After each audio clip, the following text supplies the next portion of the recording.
Hello everyone, Radhe Radhe, जय श्री कृष्णा। आप सभी साथियों को मकर संक्रांति की बहुत बहुत शुभकामनाएं। मकर संक्रांति सनातन धर्म का अत्यंत ही पावन पर्व है। यह केवल एक त्योहार नहीं बल्कि आध्यात्मिक जागरण, दान और पुण्य अर्जन का विशेष अवसर है। साथियों, तिल को शास्त्रों में पापनाशक और अमृत तुल्य माना गया है। तिल दान करने से पितृदोष शांत होती है, दरिद्रता और दुर्भाग्य दूर होते हैं।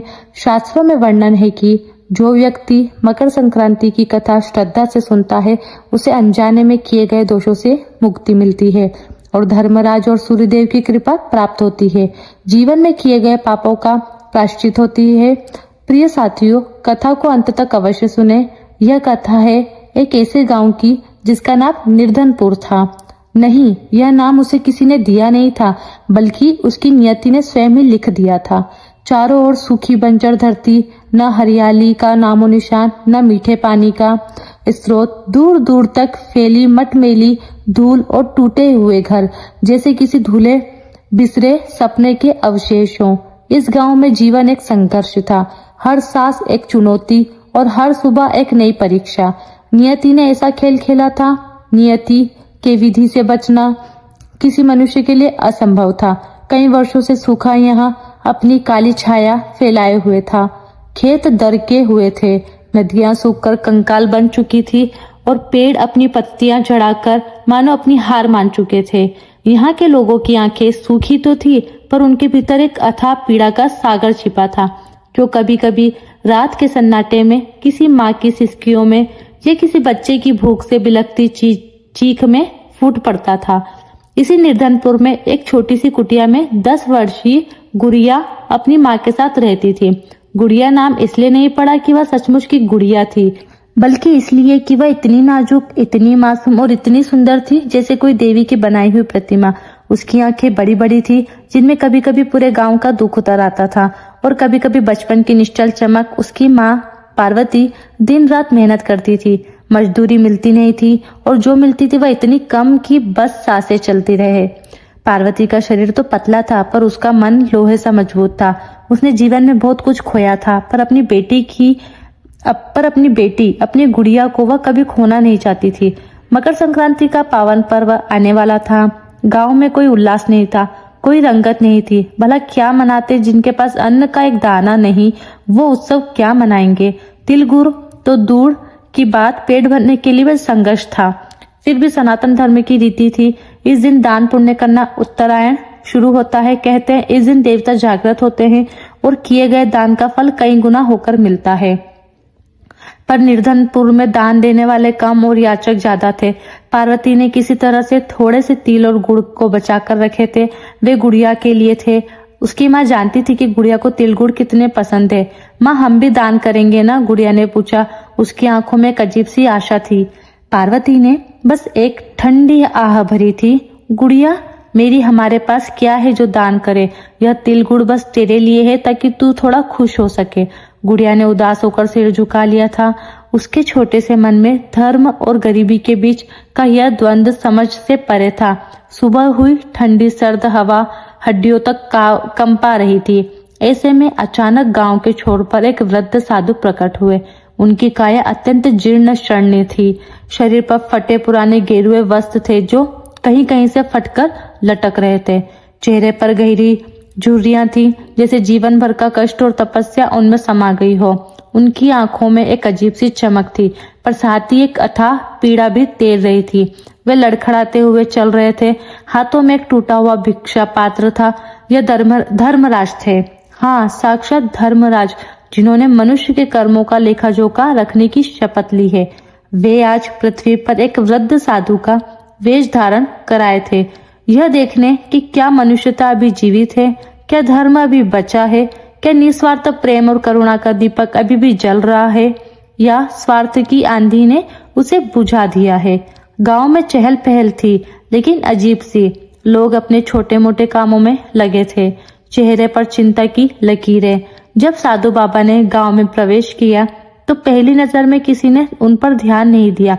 वे धीरे धीरे एक एक घर के सामने रुके, अपना भिक्षा पात्र आगे बढ़ाया और बस एक शब्द कहा, भिक्षाम देही।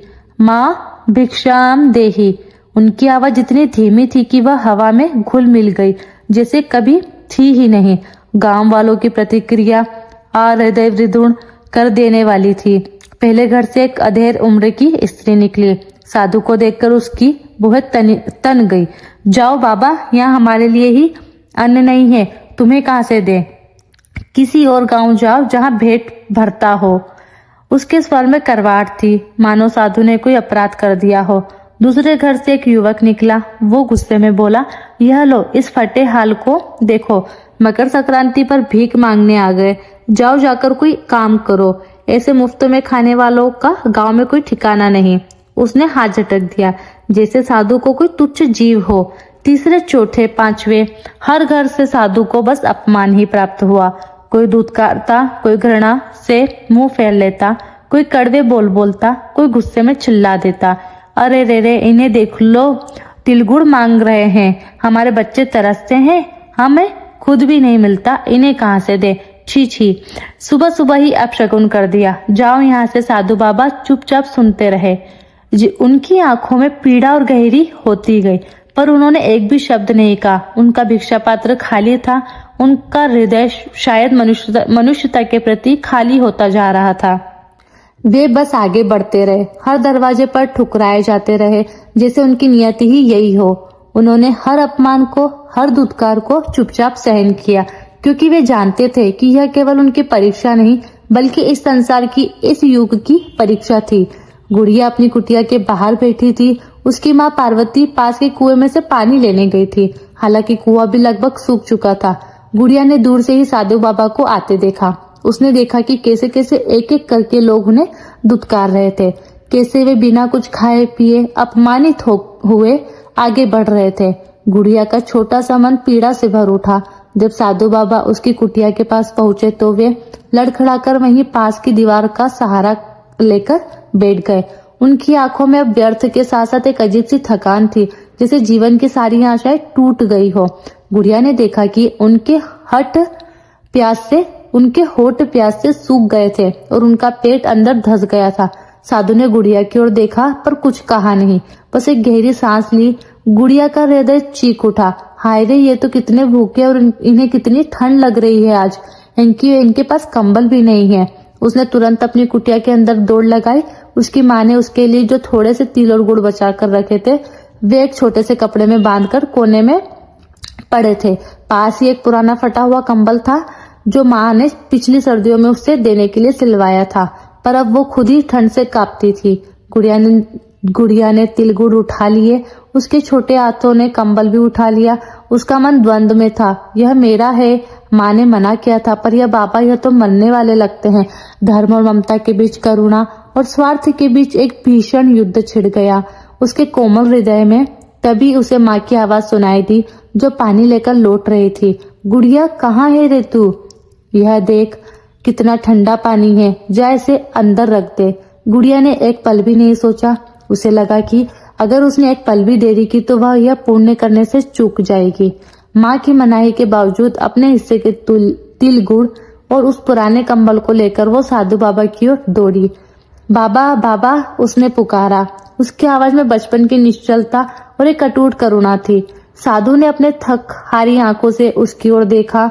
गुड़िया ने उनके भिक्षा के पात्र में अपने सारे तिल गुड़ डाल दिए। बाबा, यह मेरे हिस्से का है, आप इसे खा लो और यह कंबल भी ले लो, आपको बहुत ठंड लग रही होगी। उसने कंबल उनके हाथों में थमा दिया, जैसे कोई देवी स्वयं अपना सर्वस्व निछावर कर रही हो। साधु बाबा ने गुड़िया की ओर देखा।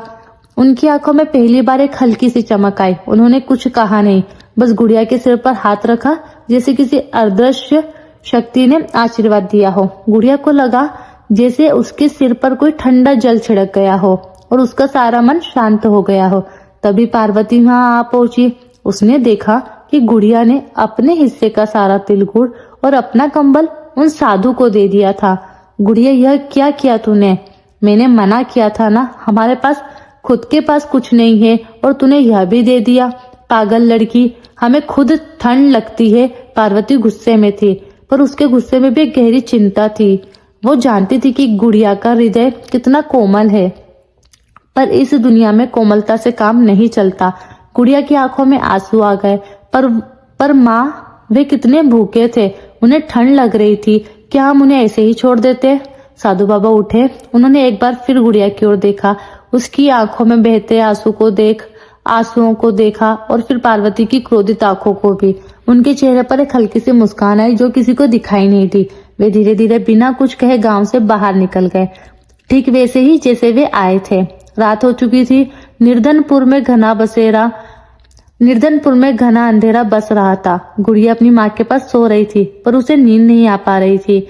उसे अपनी माँ की डांट याद आ रही थी और उस साधु बाबा का भूखा चेहरा भी। उसने गलती की या सही, यह वह समझ नहीं पा रही थी। अचानक उसकी आंखों के सामने तेज प्रकाश फैला। वो प्रकाश इतना दिव्य था, इतना चमकीला कि उसकी आंखें खुल गई, पर कमरे में तो अंधेरा था। यह क्या? वो एक स्वप्न देख रही थी। स्वप्न में उसने देखा कि वह एक अत्यंत सुंदर स्वर्णिम उपवन में खड़ी है। चारों ओर सुगंधित फूल खिले हैं और पक्षी अपना मधुर गान गा रहे हैं।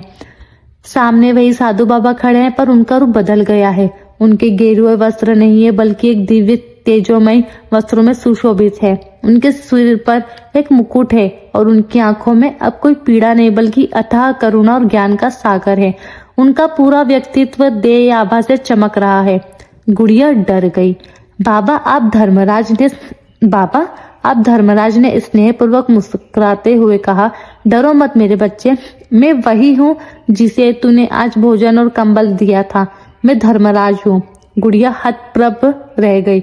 साक्षात धर्मराज। उसके छोटे से हृदय में श्रद्धा और भय का मिला जुला भाव उमड़ पड़ा। धर्मराज ने आगे कहा, आज मकर संक्रांति थी, आज उत्तरायण हुआ है। जब सूर्य उत्तर दिशा में यात्रा शुरू करते हैं और देवों का दिन प्रारंभ होता है, मैंने सोचा कि पृथ्वी पर जाकर देखूं क्या मनुष्य में अभी भी धर्म, करुणा और निस्वार्थ प्रेम बचा है। मैंने गांव के हर द्वार पर दस्तक दी है, हर हृदय को टटोला है, पर मुझे सिर्फ स्वार्थ और दुत्कार मिला। हर किसी ने मुझे भिखारी समझा, अपमानित किया, कोई तिल भी नहीं दिया। मेरा हृदय ग्लानि और निराशा से भर गया था। धर्मराज की आवाज में गहरा भाव था, परंतु हे मेरी प्यारी गुड़िया, तूने मेरा हृदय जीत लिया। जब मैंने आशा छोड़ दी थी, तब मेरे निर्मल हृदय ने मुझे अपने हिस्से का अन्न और अपनी ठंडी रातों का सहारा, वो पुराना कंबल भी दे दिया। तूने अपनी माँ की मनाही के बावजूद बिना किसी स्वार्थ के, बिना किसी फल की कामना के मुझ जैसे भूखे और ठंडी से कांपते हुए वृद्ध की सेवा की है। तेरा यह कर्म संसार के सभी पुण्यों से बढ़कर है। गुड़िया की आंखों से आंसू बहने लगे, पर इस बार वे भय के या दुख के नहीं थे, बल्कि एक अलौकिक अनुभव की पवित्रता के थे। धर्मराज ने अपना दाहिना हाथ उठाया और आशीर्वाद देते हुए कहा, जा मेरी बच्ची, तेरी निस्वार्थ सेवा से मैंने प्रसन्न होकर तुझे वरदान दिया है। आज से निर्धनपुर की निर्धनता का अंत होगा। यह गांव फिर से हरा भरा होगा। यहाँ धन धान्य की वर्षा होगी और यहाँ के लोगों का भाग्य बदल जाएगा। यह सब तेरी निस्वार्थ करुणा का फल होगा। उनकी आवाज ब्रह्मांड में गूंज उठी। याद रखना गुड़िया, सच्चा धर्म वही है जो बिना किसी कामना, केवल करुणा और प्रेम से किया जाए। तेरा कर्म ही तेरा धर्म है और यही तेरा सबसे बड़ा पुण्य है। और फिर प्रकाश धीरे धीरे मंद पड़ने लगा और धर्मराज अदृश्य हो गए। गुड़िया की आंखें खुली। वे अपने बिस्तर पे थी। माँ उसके पास सो रही थी। क्या यह एक सपना था या कोई वास्तविकता?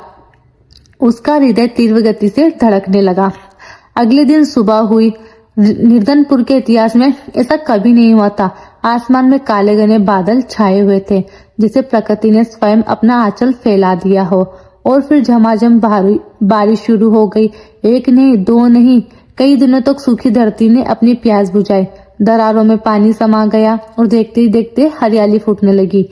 यह एक चमत्कार था। गांव वाले अपनी आंखों पर विश्वास नहीं कर पा रहे थे।